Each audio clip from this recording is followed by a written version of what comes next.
Central bank digital मुद्रा अर्थात CBDC central bank digital currency इसका चर्चा में रहने का कारण है कि बिहार का पटना अपनाने वाला देश का पहला नगर निगम बन चुका है। इसकी शुरुआत होगी नगर निगम मुख्य मुख्यालय से। नेक्स्ट, सशस्त्र खनन पुलिस बल। अभी तक आप लोगों ने बहुत सारा पुलिस बल यहाँ पे देखा होगा। अब यहाँ पे एक नया पुलिस बल है, जैसे कि सशस्त्र खनन पुलिस बल। राज्य के खान एवं भूविज्ञान विभाग का अपना समर्पित सशस्त्र खनन पुलिस बल होगा। इसका उद्देश्य है बिहार में अवैध खनन गतिविधियों पर अंकुश लगाना। आमतौर यहाँ पे हिंसा या फिर कह सकते हैं कि मर्डर वगैरह की व्याप्त संभावनाएं मौजूद होती हैं, उसी को ध्यान में रखते हुए यह सब यहाँ पे किया जा रहा है। 2 समर्पित इसके लिए बटालियन बनाई जाएगी। खनन पुलिस बल में टोटल यहाँ पे 1278 सशस्त्र कर्मी इसमें शामिल किए जाएंगे। अस्थायी चौकियाँ खासकर जो प्रभावित क्षेत्र है जैसे कि भोजपुर और भागलपुर जैसे क्षेत्रों में किया जाएगा, क्योंकि इन्हीं दोनों क्षेत्रों में देखेंगे आमतौर पे तो अवैध बालू खनन की खबरें अक्सर यहाँ पे आती रहती है। अगर इन सारे क्षेत्रों में अगर अस्थायी चौकियाँ बना दिया जाएगा तो इसमें लगाम लगाने में ज़रूर मदद मिलेगी। नेक्स्ट, यहाँ पे पुल ढहना पूरे ये कह सकते हैं कि विश्व का एक अंडररेटेड यहाँ पे न्यूज बन गया था। उस समय काफ़ी वीडियो वायरल हुआ था। अब इसके बारे में पूछा जा सकता है। 4 जून 2023 को एक निर्माणाधीन बिहार में अगुवानी घाट ये देखने के लिए मिल जाएगी खगड़िया जिला में, और सुल्तानगंज ये है यहाँ पे भागलपुर जिला में। यहीं पे जो दोनों को कनेक्टिविटी करने के लिए जो पुल बन रहा था वो पुल यहाँ पे निर्माणाधीन के समय यहाँ पे गिर गया। अब यहाँ पे बिहार राज्य पुल निर्माण निगम लिमिटेड ने निर्माण कंपनी, इसका नाम पूछा जा सकता है, जिसका नाम है SP Singla construction private limited के साथ अनुबंध अर्थात कॉन्ट्रैक्ट समाप्त करने की घोषणा करने की प्रक्रिया शुरू कर दी है। यहाँ पे टोटल अगर हम लोग लंबाई की बात करें तो 3.11 किलोमीटर पूरा देख पा रहे हैं। 4 लेन पुल यहाँ पे बन रहा था। इसकी टोटल जो लागत थी 1710 पॉइंट देखा जाए 12 करोड़ रुपए के आसपास थी। ये पूरा जो कनेक्टिविटी जो प्रदान करता उत्तर बिहार को दक्षिण बिहार से जोड़ने के लिए गंगा पर छठा पुल था। ध्यान रखिएगा, छठा पुल था। नेक्स्ट, पुस्तक नालंदा, ये भी बहुत चर्चा में रहा हुआ था। पुस्तक नालंदा, इसके जो लेखक है जैसे कि देख पा रहे हैं आप लोग अभय कुमार, अभय के भी इनको बोला जाता है। और ये जो इसको प्रकाशन किया गया है पेंगुइन प्रकाशन के द्वारा इसको प्रकाशित किया गया है। इसकी जो थीम है पूछा जा सकता है बिहार में शिक्षा के प्राचीन केंद्र का इतिहास। बिहार में शिक्षा के प्राचीन केंद्र का इतिहास। नेक्स्ट है यहाँ पे NRRF रैंकिंग 2023, जिसको नेशनल इंस्टीट्यूट रैंकिंग फ्रेमवर्क भी बोला जाता है। अब इसमें जो रैंकिंग दिया हुआ है जैसे कि देख पा रहे मेडिकल के लिए है, ओवरऑल है। अब चूँकि बिहार से रिलेटेड है यहाँ पे, तो बिहार से रिलेटेड जो भी यहाँ पे टॉप का कॉलेज है किसको शामिल किया गया है इसके लिए चर्चा में आया हुआ है बिहार स्पेशल के अंतर्गत। यहाँ पे एम्स की हम लोग बात कर रहे हैं, अखिल भारतीय आयुर्विज्ञान संस्थान एम्स पटना, इसको यहाँ पे 27वां यहाँ पे रैंक मिला हुआ है। इसका स्कोर है टोटल 57.30। अब ये जो स्कोर है कई सारे पहलुओं पे ये डिपेंडेंट करता है, तो बस आपको स्कोर ध्यान रखना है 57.30। यहाँ पे रैंक है एम्स का, पटना एम्स का 27 रैंक है। यहाँ पे देख पा रहे हैं मेडिकल के लिए जैसा कि जो टॉप जो कॉलेज है एम्स है दिल्ली 1 नंबर स्थान है, इसका पहला रैंक है। उसके अलावा post graduate institute of medical education and research Chandigarh, यहाँ पे देख पा रहे हैं दूसरा स्थान है। क्रिश्चियन मेडिकल कॉलेज वेल्लोर, इसका तीसरा स्थान है। बाकी चौथा पाँचों भी आप लोग देख पा रहे हैं। इसके अलावा अगर ओवरऑल यहाँ पे बात करें तो IIT जो मद्रास है पहला रैंक है। इसके अलावा IISc यहाँ पे बेंगलोर सेकेंड स्थान है। थर्ड में है यहाँ पे IIT दिल्ली। सूची में देखा जाए तो बिहार का एकमात्र जो चिकित्सा संस्थान यही है जो कि एम्स है, इसी को शामिल किया गया है। नेक्स्ट यहाँ पे साइबर पुलिस स्टेशन, ये भी एक बहुत अच्छी पहल है बिहार सरकार के द्वारा। देख पा रहे हैं गोपालगंज साइबर थाना, ये ना सिर्फ गोपालगंज साइबर थाना बल्कि बिहार में टोटल 44 नए साइबर पुलिस स्टेशनों ने काम करना शुरू कर दिया है। अब यहाँ पे साइबर जो भी अपराध पीड़ित अपनी शिकायतें व्यक्तिगत रूप से ईमेल के माध्यम से दर्ज कर सकते हैं या फिर डाक सेवा के माध्यम से भी अपनी शिकायतें भेज सकते हैं। यदि पीड़ित महिला या बच्चा है तो पुलिस घटना की जांच के लिए उनके स्थान पर जाएगी, उन्हें थाने नहीं बुलाया जाएगा। ये बहुत अच्छा इनिशिएटिव है अगर पीड़ित महिला या बच्चा है। ए ग्रेड यहाँ पे शामिल किया गया है। CUSB यहाँ पे देख पा रहे हैं, दक्षिण बिहार केंद्रीय विश्वविद्यालय इसको यहाँ पे बोला जाता है। ए ग्रेड प्राप्त करने वाला बिहार का पहला विश्वविद्यालय जिसका नाम है बिहार केंद्रीय विश्वविद्यालय। ये पहले नाम हुआ करता था, अब इसको दक्षिण बिहार, देख पा रहे हैं, दक्षिण बिहार केंद्रीय विश्वविद्यालय के नाम से भी जाना जाता है। पहले नाम था इसका बिहार केंद्रीय विश्वविद्यालय, इसी को यहाँ पे CUB बोला जाता था, लेकिन अब क्या है CUSB हो गया है। CUSB यहाँ पे हो गया है। राष्ट्रीय मूल्यांकन और प्रत्यायन परिषद, इसको आप लोग ध्यान रखना, इसी को यहाँ पे नाक भी बोला जाता है, जैसे कि national assessment and accreditation council. इसी से उच्चतम ग्रेडिंग जो भी स्केल यहाँ पे डिफाइंड होता है उसी के तहत देखा जाए तो इसमें जो मानदंड है संचयी ग्रेड पॉइंट औसत, देख पा रहे संचयी ग्रेड पॉइंट औसत, सिंपल इसको CGPA के नाम से जाना जाता है। इस सब से आप लोग बिल्कुल वाकिफ़ होंगे। CGPA का फुल फॉर्म होता है cumulative grade point average. Basic चीज़ें हैं जो जनरली पता नहीं होता है, आपको ध्यान रखने की ज़रूरत है, पूछा जा सकता है। कम्युलेटिव ग्रेड पॉइंट एवरेज जो कि 3.51 से 4.0 तक यहाँ पे होता है। जवाहरलाल नेहरू विश्वविद्यालय JNU की बात की जा रही है, भारतीय विज्ञान संस्थान बेंगलुरु आदि भी सूची में शामिल है इसमें। अब इसी से रिलेटेड हम लोग देख लेते हैं CUSB के बारे में। जैसे कि पिछला जो नाम था इसका बिहार केंद्रीय विश्वविद्यालय 2009 में केंद्रीय विश्वविद्यालय अधिनियम के तहत केंद्र सरकार द्वारा 16 केंद्रीय विश्वविद्यालयों में से एक को यहाँ पे शामिल किया गया। 2009 में स्थापित सभी केंद्रीय विश्वविद्यालयों में से CUSB एकमात्र विश्वविद्यालय है जिसे उच्च प्रदर्शन संस्थानों की सूची में उच्चतम ग्रेड मिला हुआ है, पूछा जा सकता है। और उसका नाम कौन है यहाँ पे, उसका नाम है दक्षिण बिहार केंद्रीय विश्वविद्यालय बोध गया। मुख्यमंत्री क्षेत्र विकास योजना, यहाँ पे आप लोग देख पा रहे हैं बिहार ने मुख्यमंत्री क्षेत्र विकास योजना के दिशा निर्देशों में संशोधन किया हुआ है। अब प्रत्येक विधायक अपने निर्वाचन क्षेत्र में प्रति वर्ष 4 करोड़ रुपए, जो कि ये पहले जो राशि थी 3 करोड़ रुपए तक की ही थी यहाँ पे, तो अब 4 करोड़ तक की लागत वाली योजनाओं कार्यों की अनुशंसा कर सकते हैं, जो काफ़ी अच्छी पहल है। यहाँ पे देख पा रहे हैं, ठीक है। मुख्यमंत्री क्षेत्र विकास योजना के तहत विधानमंडल सदस्य की प्रति वर्ष जो है अनुशंसा राशि को 3 करोड़ रुपए से बढ़ाकर 4 करोड़ रुपए कर दिया गया है। और इसका उद्देश्य है शहरी एवं ग्रामीण क्षेत्रों में संतुलित क्षेत्रीय विकास लाने के लिए आधारभूत संरचनाओं का विकास करना। कुछ और भी अतिरिक्त जानकारी को आप लोग देख लीजिए, जैसे कि विज्ञान और प्रौद्योगिकी विभाग का नाम बदलकर विज्ञान प्रौद्योगिकी और तकनीक शिक्षा विभाग कर दिया है, पूछा जा सकता है इस चीज़ को। नेक्स्ट यहाँ पे कर हस्तांतरण को ले गए, चूँकि जो भी यहाँ पे GST वगैरह है यहाँ पे जो भी इकट्ठा होता है एक जगह, तो केंद्र सरकार उसको पूरी तरीके से डिवाइड करती है, या फिर कह सकते हैं कि कर हस्तांतरण करती है, बांटती है राज्यों में। उसी से रिलेटेड ये न्यूज है। जैसे कि वित्त मंत्रालय ने राज्य सरकार को कर हस्तांतरण की तीसरी किस्त जारी की हुई है। टोटल देखा जाए बिहार को इसमें कितना मिला हुआ है, बिहार को मिला है देखिए 11,897 करोड़ रुपए।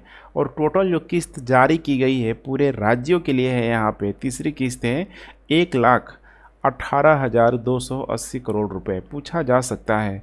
और इसका जो उद्देश्य होगा, पूंजीगत व्यय हो गया, कल्याण व्यय आदि को सुविधाजनक बनाना और उनमें तेजी लाना। बिहार को आवंटित जो राशि किया गया है 11,897 करोड़ रुपए। नीचे आपको कमेंट करना है कि सबसे अधिक किस राज्य को मिला हुआ है। मुख्यमंत्री हरित कृषि समन्वयन योजना, मुख्यमंत्री हरित कृषि समन्वयन योजना प्राथमिक यहाँ पे सब्सिडी के तहत सहकारी समिति को पैक्स की तर्ज पर यहाँ पे सब्सिडी मिलेगा। सब्सिडी यहाँ पे, ठीक है, सब्जी नहीं है यहाँ पे, ध्यान रखिएगा। पैक्स के तहत, पैक्स की तर्ज पे सब्सिडी मिलेगी। योजनाओं के तहत देखा जाए तो चयनित पैक्स को 15 लाख रुपए की वित्तीय सहायता दी जाती है, जिसमें 50% यहाँ पे ऋण होगा और 50% यहाँ पे अनुदान होगा। इसका उद्देश्य होता है छोटे और सीमांत किसानों को आधुनिक कृषि उपकरण तक पहुँचाना। अब तक देखा जाए तो 2,443 पैक्स ने विभिन्न प्रकार के लगभग 10,488 कृषि उपकरण खरीदे हैं। अब कृषि उपकरण में बहुत सारा लिस्ट है, जैसे कि ट्रैक्टर से लेकर देख पा रहे हैं यहाँ पे, इसके ट्रैक्टर हो गया, या फिर जो भी यहाँ पे कई प्रकार के यहाँ पे खेतों की जुताई के लिए मशीनें यहाँ पे सब इसमें शामिल है। राष्ट्रीय पारगमन पास प्रणाली एनटीपीएस इसी को यहाँ पे बोला जाता है। देख पा रहे हैं यहाँ पे बिहार एनटीपीएस लागू करने वाला 5वां राज्य है। एनटीपीएस सिंपल सा है, नेशनल ट्रांजिट पास, ठीक है, सिस्टम लागू करने वाला 5वां राज्य यहाँ पे बन चुका है। एनटीपीएस की बात करें तो वन उत्पादों को अंतर्राज्यीय और राज्य के भीतर परिवहन के लिए परमिट की निगरानी करने वाला एक डिजिटल प्लेटफॉर्म के रूप में आप इसे समझ सकते हैं। एनटीपीएस 15 जून 2023 को राज्य के पर्यावरण, वन और जलवायु परिवर्तन मंत्री, देख पा रहे हैं यहाँ पे, तेज प्रताप यादव के द्वारा यहाँ पे लॉन्च किया गया था। अन्य अगर 4 राज्यों की बात करें, जैसे कि मध्य प्रदेश, झारखंड, छत्तीसगढ़, जम्मू और कश्मीर, अब इसमें शामिल कौन हो गया है यहाँ पे, तो बिहार भी शामिल हो गया है। घड़ियाल के बच्चे, ये अभी चर्चा में देखिए रहा हुआ था, खासकर विश्व मगरमच्छ जो दिवस है यहाँ पे 17 दिवस को मनाया जाता था। उसी दिन बिहार में पश्चिमी चंपारण में गंडक नदी में घड़ियाल के 125 बच्चों को छोड़ा गया। 125 बच्चों को यहाँ पे छोड़ा गया बिहार के गंडक नदी में, पश्चिमी चंपारण के क्षेत्र में। इसे ध्यान रखना है। विश्व मगरमच्छ दिवस कब मनाया जाता है? 17 जून को मनाया जाता है। भारतीय वन्यजीव ट्रस्ट के अनुसार 2023 में देख पा रहे हैं यहाँ पे 9 घड़ियाल घोंसलों की खोज की गई थी, जबकि 2022 में 5 घड़ियाल घोंसलों की खोज की गई थी। अगर घड़ियाल घोंसलों की बात करें तो पश्चिमी चंपारण में यहाँ पे 8 है, वहीं कुशीनगर यूपी में यहाँ पे हो जाएगा 1। बिल्कुल आपको ये सीमावर्ती इलाका देखने के लिए मिलेगा। तो 5 और यहाँ पे टोटल हो गया, कितना हो गया यहाँ पे, मतलब टोटल यहाँ पे हो गया 9 घड़ियाल घोंसलों की यहाँ पे खोज की गई थी। 2022 में 5 था, 2023 में कितना हो गया यहाँ पे 9 हो गया। तो यहाँ पे आप काउंट कर सकते हैं। गंडक नदी 2016 में पहली बार गंभीर रूप से लुप्त प्राय घड़ियालों के घोंसले के निवास स्थान के रूप में पहचानी गई है। सबसे इम्पोर्टेंट यहाँ पे कि गंडक, आपको ध्यान रखना है, चंबल नदी के बाद दूसरी सबसे बड़ी घड़ियाल आबादी वाला क्षेत्र है गंडक नदी। यहाँ पे है गवर्नर सरकारी अंतर्विरोध। ये आमतौर पे देखने के लिए मिलता है, कोई न कोई यहाँ पे पॉलिसी को लेके। बिहार सरकार ने 4 साल के डिग्री कोर्स के राज्यपाल के फरमान का विरोध किया है। अब राज्यपाल ने क्या कहा है ऐसा, इसके बारे में जान लेते हैं। तो यहाँ पे आप इनको देख लीजिए, यही है यहाँ पे बिहार के जो राज्यपाल राजेंद्र विश्वनाथ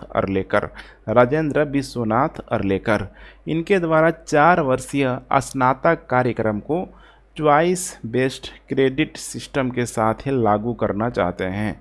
बिहार का कोई भी विश्वविद्यालय स्नातक स्तर पर देखा जाए तो यहाँ पे CBCS यही है, चॉइस बेस्ड क्रेडिट सिस्टम और सेमेस्टर प्रणाली लागू करने में कामयाब नहीं हुआ है।